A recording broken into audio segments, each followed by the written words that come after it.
Welcome to the Steve Show. Today I have Marco Aguilar here, and we are talking about the power of vacation. And it's not just, I get to take a break and sit on the beach and drink a margarita. It's actually how it makes an impact on your life for the rest of your life.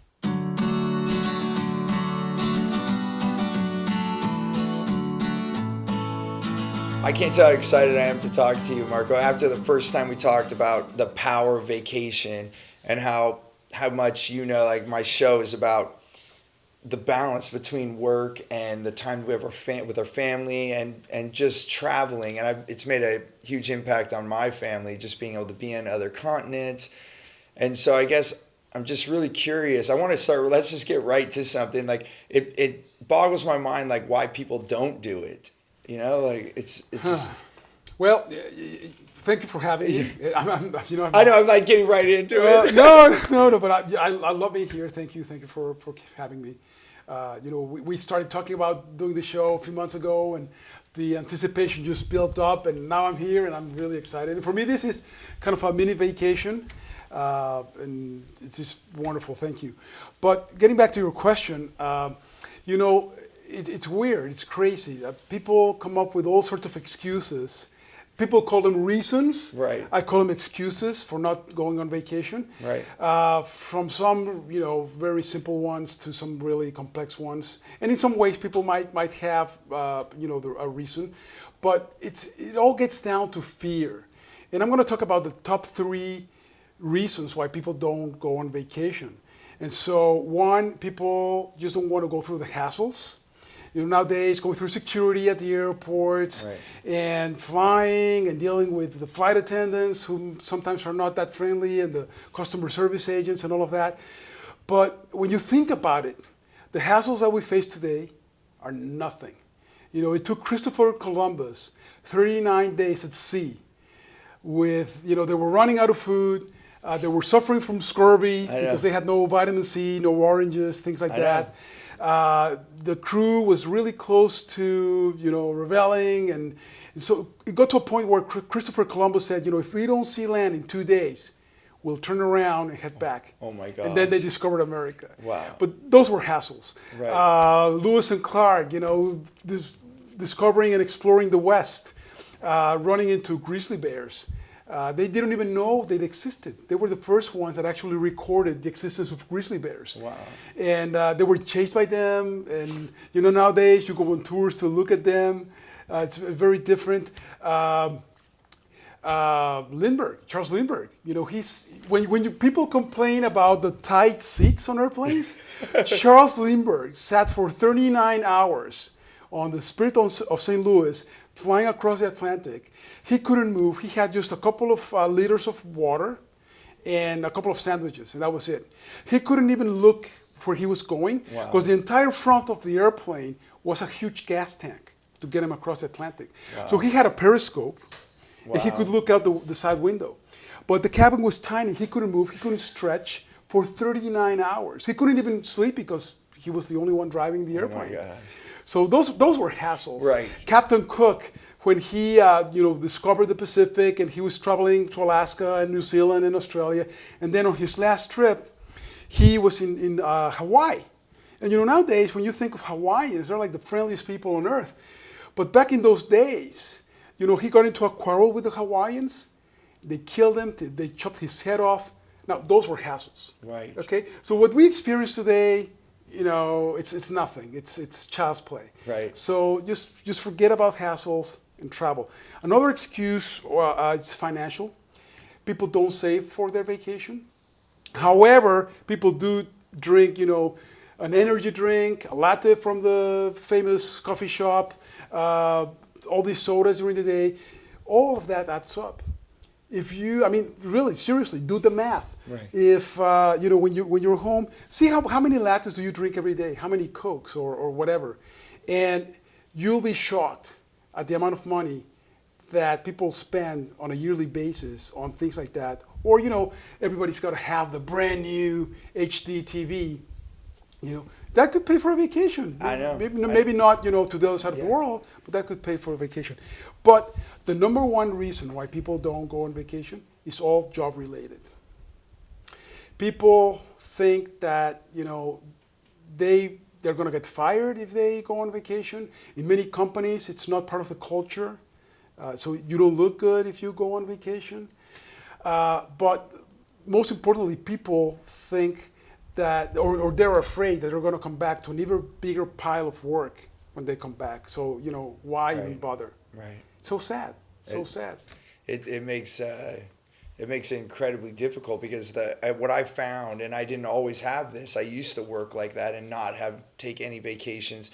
But now I look at my life, the more breaks that I take, the more I get done because it actually gives me the space to think and do things. And it's sad when people don't see it that way. And you're right, they're making so many financial decisions. Like I was even talking to some people about the times we've had periods of time where we have a personal chef and they go, oh my gosh, how do you afford that? But actually what we did is we added up the times we were eating out plus what we were doing for grocery and then the time to deal with all that, planning all the meals. If you add it all up, we were actually spending more. If you take our time, we were definitely spending more. But even just with the finance, we're able to match that same bill with having a personal chef. So I guess it comes down to priority because why did I even come up with that? When I tell people that, they're like, I didn't even think that way. But it was because it was a priority of mine. I wanted to eat really good meals. And I didn't want it to take away from my family life. If you're already doing things, I wanted to be able to be with my kids. True. Right? And the same goes for a holiday. Going on vacation. I love the way that you put it. And I think it was is it Louis C.K., the comedian? He said, it's crazy. Like he was up on a flight and how they started to introduce Wi-Fi on some of the flights. He said it was the first flight he was on and they introduced Wi-Fi and then they had it and they were on and the guy next to him got online and then like within 10 minutes they got on the thing. They're like, I'm sorry, the Wi-Fi is broken. The guy was having a fit. So the guy was having a fit next to him and he's like, oh my gosh. He's like, you're in the air 30,000 feet and we're going to be in New York in 4 hours. Like, what are you complaining about? People died on Donner Pass. And think about it. When our forefathers, our grandparents, came from the old continent, from Europe, and it took them, maybe 3 weeks, 4 weeks to cross the Atlantic. Most migrants were traveling in third class in, these horrible ships. Oh my gosh, yeah. 100 people crowded into tiny rooms, really hot. And we don't have to go through that anymore. Yeah. But we take things for granted. And air travel has made a huge difference. The type of hotels that we have nowadays, all the amenities, car rentals, attractions. I mean, today we travel for fun. 100 years ago, people traveled for need. Right. That's a huge difference. Right. So we really need to realize that and use it. Let's travel for fun.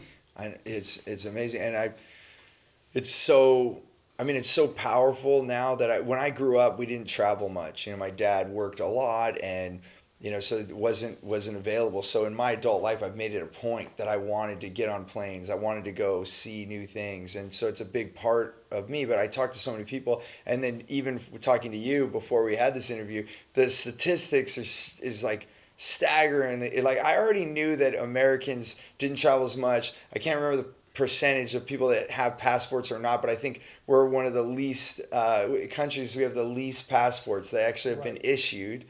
And you were telling me that it doesn't surprise me that we're the worst in actually taking vacations. Well, part of the problem is that in the U.S., there's no set vacation law or policy. And people say, well, what do you mean? I mean, I do get vacation from my company. Exactly. So it's up to companies to establish an internal vacation policy or pay time off policy. But there's nothing in writing in the law that states, how much time people should have vacation or any vacation at all. And that's where the problem starts. It's up to each company to decide how much vacation time they want to give their employees in order to lure talent. Right. But that's it. In Europe and even in most third world countries, most developing countries, have something in their labor law that entitles workers to paid vacation. Yeah, it's incredible. It's and here we're talking about so many of the problems that are there. Maybe let's switch for a minute to talk about what are these benefits, because a lot of people think, oh, what a luxury to take time off. It's just such a luxury. But now I'm looking at it as part of part of life. When I don't take that time off, then my business suffers, then I suffer. I look at myself now as like a battery, you know, like there's only so much. If you work and you drain, and then you're down here, it'll keep going like somehow, but it's like at the lowest level of energy level. And then when I get that time off, yeah, even if you have more work to do, but even then I've thought of new ways to eliminate that work because I had the ideas to delegate in a different way. Exactly. So I guess, and I know those experiences for me, but I'd love to hear from you, like now being around this so much, being in travel for like all of your career almost, what are the things that we should be thinking about that other people, maybe they're not thinking about, oh, I really need to? Because I think where you're taking your book is like the power of vacation. Right. Like how powerful it is to take that time. So, you know, not taking a vacation affects the very obvious, like overall wellness and health. You know, we're getting sick more often with, you know, diseases are lasting longer, worse diseases, and it's all related. And that's, again, that's the very obvious. But there's things like productivity and creativity that's also being affected. You say, what, how? It's exactly what you said. You know, when you're in your everyday environment, day after day after day, and, you know, you cannot expect for anything different to happen. It was Albert Einstein that said, you know, to do the same thing over and over and again and expect a different result, it's a delusion. Right. And it is. Yeah, insanity, I think you called it. so you really need to step out of your life. You need to. That's why, you know, vacation. The word vacate. It's just step out. Vacate. Empty. Right. You need to step out of your life, of your everyday life, and do something different. And that's where travel comes in. I don't believe in staycations. Many people say, oh, you know, I'm going to take 5 days off because I got to clear the garage and do some gardening and fix things around the house. That doesn't work. You know, you're in the same environment. Things are bound to stay the same. You really need to, even if it's close by, you know, go to a national park or go on a short road trip. But you really need to step away. Right. It makes so much sense. I mean, even the workshops that I do when I lead 3-4 day workshops, or I do my mentorships and we do on the property right here, you know, that's one of the things there. People are coming to me, getting away from their life. And even just that, even if I didn't teach them anything, right, just that they came here and were with me is enough. And then to be around other people and think differently. But it's part of it, you know. When you travel, you don't know what you're going to see, what you're going to smell, what you're going to taste, who you're going to meet. That could spark an idea to start a new company. There's a lot of cases where, you know, the ideas for companies, big brands that all of you out there know, started when, you know, the founder was traveling, saw something, heard something, met someone, and got the idea for the company. You don't know who you're going to meet, and it might not be the, you know, the biggest relationship in your life, but, you know, friendship for life. There's a lot of people that have met their loved ones or their new business partners when they were traveling. So that's the magic of vacation and traveling. Right. Well, and even I'm just thinking right now, I was just saying this, we met when we both were away from home. Like we met at a conference in another city from both of our hometowns. Right, we were in Phoenix. Yeah, yep. And now you've traveled from Mexico City to come here to hang out with me in California. And you're totally right. But one of the things that I say many times, like what I'm most grateful for is the people that I'm around. And you know, when you start getting around different people and they think differently, they show a different way, or just experiencing a different way of looking at art or different things from different cultures, it makes another impact. I think you're right about the environment. If you're in the same environment, even if you're doing something different, even if you just go sit out in your yard, it's not taking you to that next thing, because that new experience, anytime you experience something new, and I think anybody, if you can think about a time that you go and do something new, what that experience is and how exciting that is. And I think that it helps with everything. Yeah. And you know, one of the things that I suggest, because a lot of people think vacation and, you know, the idea of sun, ocean, beach, margaritas automatically pops up. And if that's what you want to do, it's fine. You know, you're getting away. But there's definitely, I think there's more to a vacation. There should be more to a vacation. Even if, let's say, you're going to Puerto Vallarta, you know, for a week, or Jamaica or whatever, you can always take one afternoon and go and volunteer in the local orphanage, or help someone build their home. There's a lot of programs that you can even look up online where you can volunteer during your vacation, and it doesn't have to be all 7 days. It can be one afternoon, one day, afternoon, yeah, whatever, right. And also the thing about spending your entire vacation doing nothing, just sitting in the sun, by a nice beach, it's not ideal either. A lot of people tell me, yeah, but and that's one of the reasons also why people don't go on vacation, because people say, oh, but I come back even more tired. I come back exhausted. I need a vacation from my vacation. Right. But let's analyze this. People, first of all, they sit in the sun all day. Sitting in the sun all day makes you tired. It wears you out. It does. Then people say, oh, I'm going to stay up all night or go to bed later than usual, because I don't have to get up early the next morning. I don't have to go to work. But just breaking that routine is not very good. People stay up really late. People tend to drink. And usually people also take the last flight back home. The flights late in the evening tend to be the ones that are delayed or canceled. Right. You get home at midnight, 1 in the morning, and you have to get up at 6 or 7 the next day to go to work. Of course you're going to be exhausted. Of course, yeah. So what I say is do something else with your vacation, something a little bit more productive. Time is our most precious asset. Use it wisely. It's your time. The other, 340 days of the year, you're working for somebody else. When it's vacation, it's your time. It's precious. So value it for what it is. Right. And so there's so many things that you can do with your vacation. What I love to suggest is, dig deep inside of you. What are those things that you've always wanted to do? What are you passionate about? So people say, people who are in their 50s, 60s, oh, but I'm too old for that. George Bush Sr. celebrated his 85th and 90th birthdays jumping out of airplanes. You're never too old for anything. Right. As long as you got life.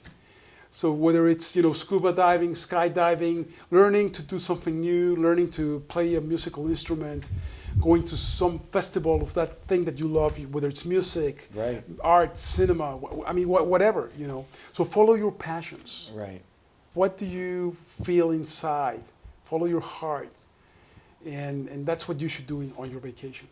It's I'm glad that you brought up trying something new, because pushing those envelopes in there, and even like language. A lot of people say in the United States, and I don't know what they say in other, once you're a certain age, it's really hard to learn language, and a lot of people are breaking that myth. I know Tim Ferriss talks about it, and other people talk about it.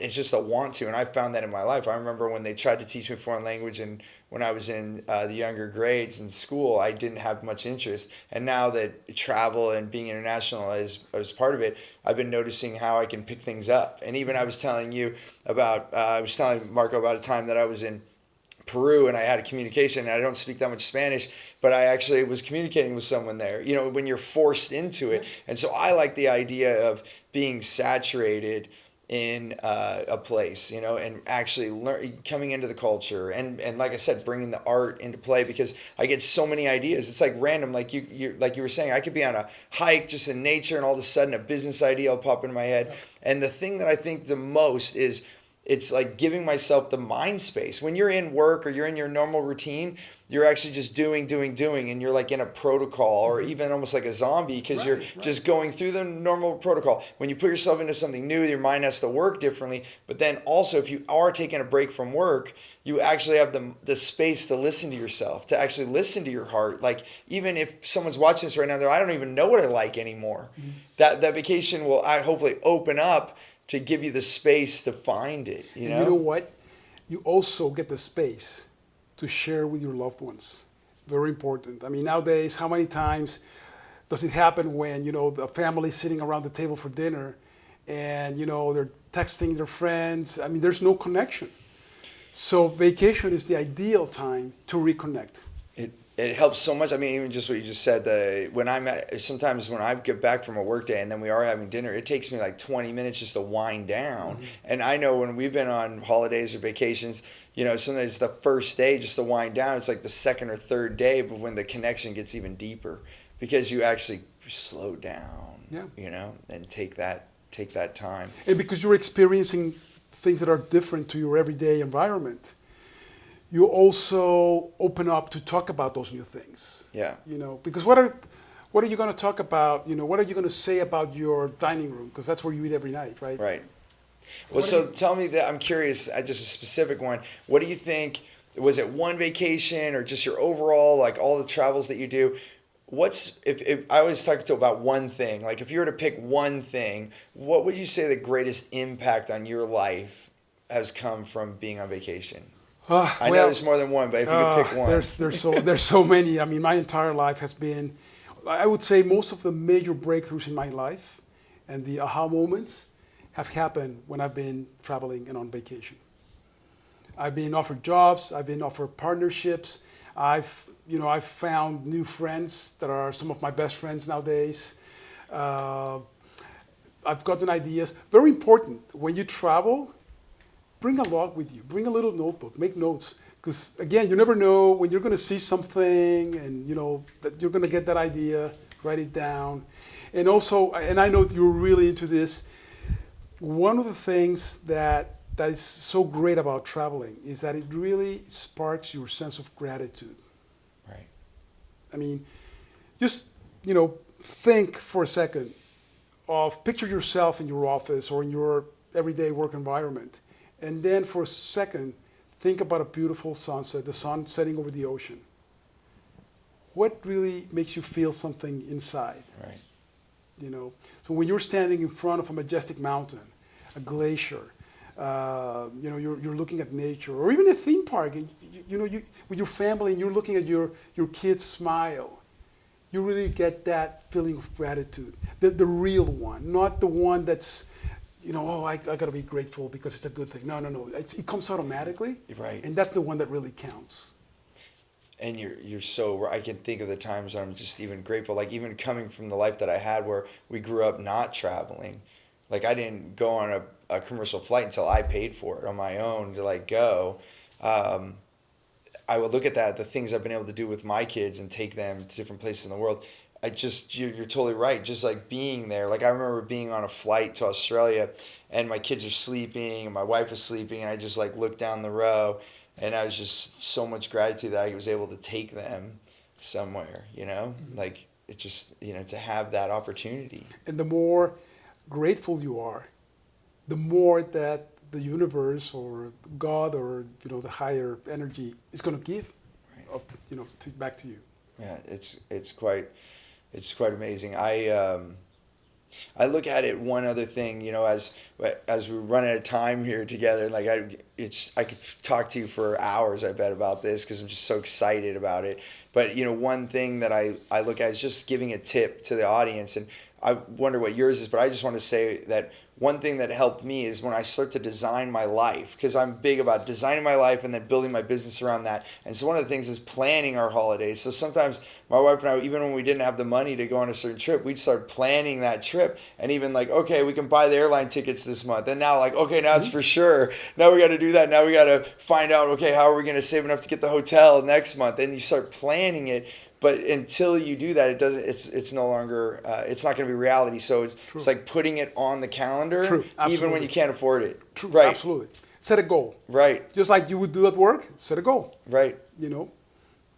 You have to. Put it down on the calendar and then go from there. And the sooner you do it, the better. Right. Yeah, because what do you have to lose? Yeah. No, nothing. More time of your life if you don't do it. And dream big when it comes to vacation and travel. Dream big. It doesn't cost more to dream a big dream than it does to dream a small dream. So dream big. Right. Nowadays you can go online, do a lot of research, look at the pictures, buy a travel magazine, and get inspired. Yeah, there's so much. I mean, just going online, we can find, and there's so many deals and different things. And if you're flexible about where you're willing to go, sometimes you can find tremendous deals in different places and not be set on I have to go to here. And maybe you do, then do it and find the way. And sit down with your family or your spouse and plan it. Right. Talk about it. Have let that be the conversation at dinner. Right. Plan it. Right. It's Look at it like a goal. It's just remember, on a vacation, it's like you're working on yourself. Again, it's about your time. So take it very seriously, very seriously. All right, Marco, I know we want to keep going, but what's one more tip that you would think that everyone needs to know before we close this interview? The best time to plan your vacation is the day after you get back from vacation. Or even better, while you're still on vacation. I mean, you got the time, right? And the family's there, your spouse is there. You got the excitement. It's like you're ready to go again. So the best time to plan your vacation is when you're on vacation. That's beautiful. That's a great idea. I think we try to plan like a whole year in advance, but I think we should start to do that more too. I think I'll take you up on that.